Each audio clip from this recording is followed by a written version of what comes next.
10 tahun saya ada dalam dunia birokrasi di Provinsi Banten, diawali Kabupaten Tangerang dan menjadi gubernur Banten. Jakarta tidak bisa sendiri, dia harus menyelesaikan bersama-sama. Untuk itulah lahir konsep Jabodetabek. Nah, kebetulan saya pernah menjadi ketua koordinator Jabodetabek ini.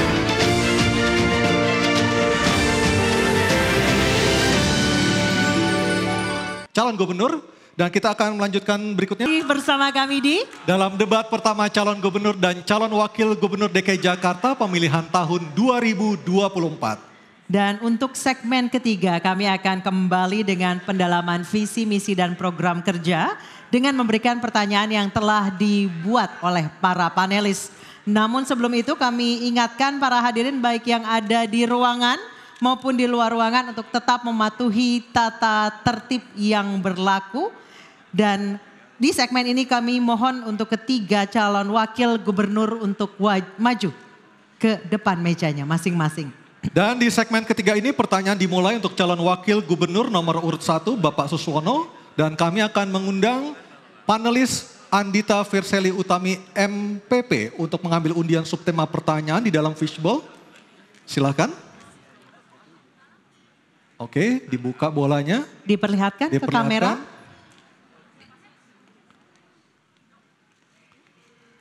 Temanya adalah tata kelola pemerintahan. Baik. Selanjutnya kami akan mengundang panelis Dr. Gun-Gun Herianto untuk mengambil undian daftar pertanyaan dari fishbowl.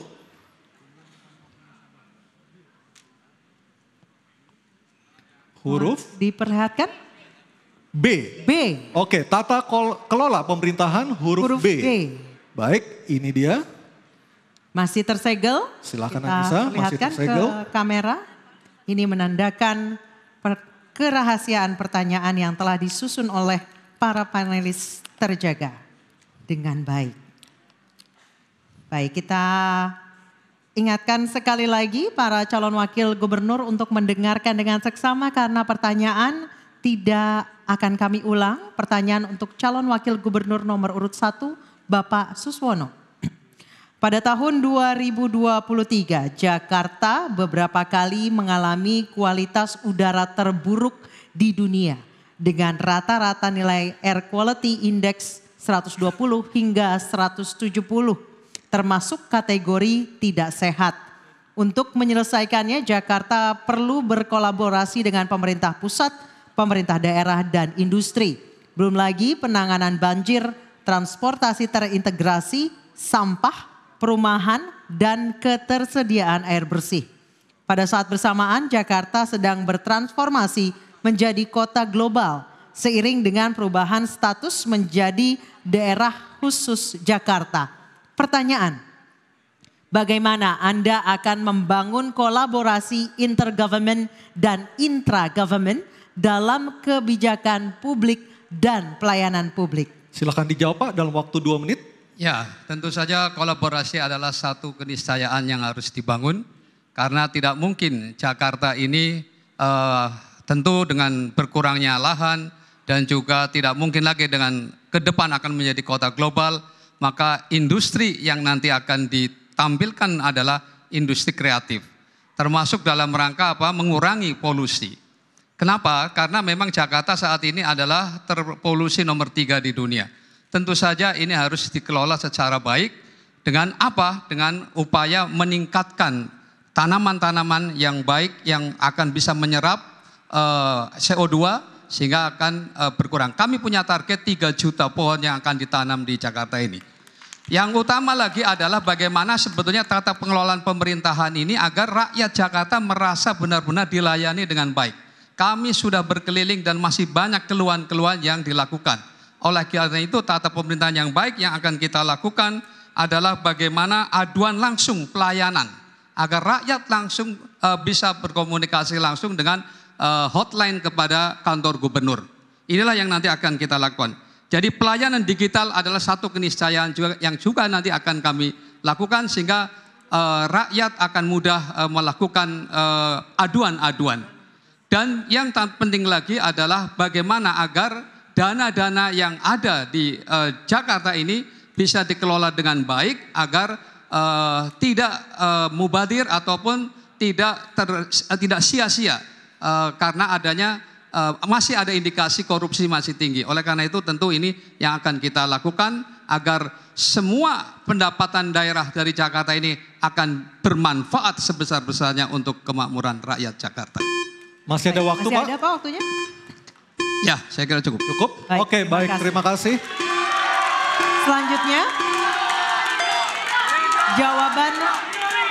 jawaban calon wakil gubernur nomor urut 1 akan ditanggapi oleh calon wakil gubernur nomor urut 2, Bapak Kunwardana. Kami persilahkan untuk menanggapi, waktu Anda 1 menit. Terima kasih. Ada 3 hal yang ingin kami sampaikan. Yang pertama adalah kerjasama antara Pemda DKI dengan pemerintah pusat dan juga bagaimana kerjasama antara Pemda DKI dengan Pemda wilayah-wilayah atau provinsi tetangga. Karena di sini tadi banyak hal-hal yang sangat bersinggungan satu sama lain. Dan yang kedua, kita melihat kita perlu memikirkan bagaimana efisiensi birokrasi. Dan kalau kita lihat perkembangan zaman yang modern, kita harus bisa memiliki birokrasi yang cepat tanggap dan juga handal untuk bisa membuat Jakarta bisa selalu cepat di dalam melaksanakan program-programnya. Dan yang ketiga adalah transparansi dan partisipasi publik. Ya, dengan internet ke semua warga, maka kita bisa mendapatkan semua aspirasi masyarakat dan kita bisa terima sebagai langkah kita. Makasih. Baik, terima kasih.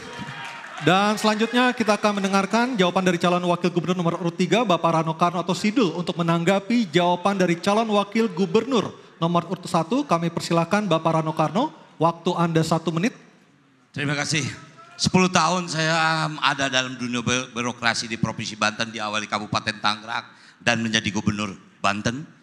Jakarta tidak bisa sendiri, dia harus menyelesaikan bersama-sama. Untuk itulah lahir konsep Jabodetabek. Nah, kebetulan saya pernah menjadi ketua koordinator Jabodetabek ini. Jakarta mempunyai populasi sangat unik. Setiap pagi 14 juta, malam 9 juta. Kendaraannya hampir 10 juta. Dikelilingi 3.000 industri. Kabupaten Tangerang, Bekasi, Bogor memiliki industri dengan tingkat populasi yang sangat tinggi.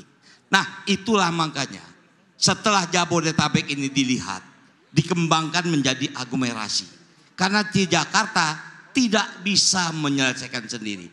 Baik banjir, macet maupun polusi. Salah satunya memang harus berkolaborasi.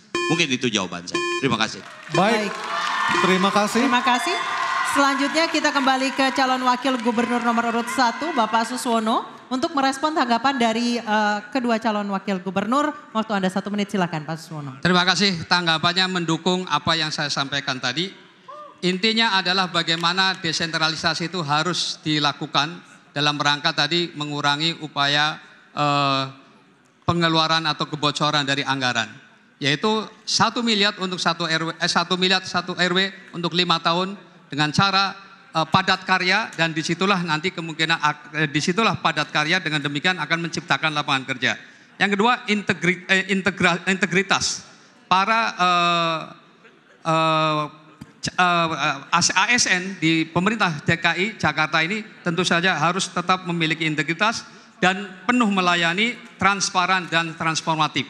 Saya yakin kalau desentralisasi, integritas, melayani, transparan dan transformatif ini bisa dilakukan dengan baik, saya yakin akan menciptakan kepuasan publik terhadap tata kelola pemerintahan Jakarta. Terima kasih. Baik, terima kasih. Kita sudah mendengarkan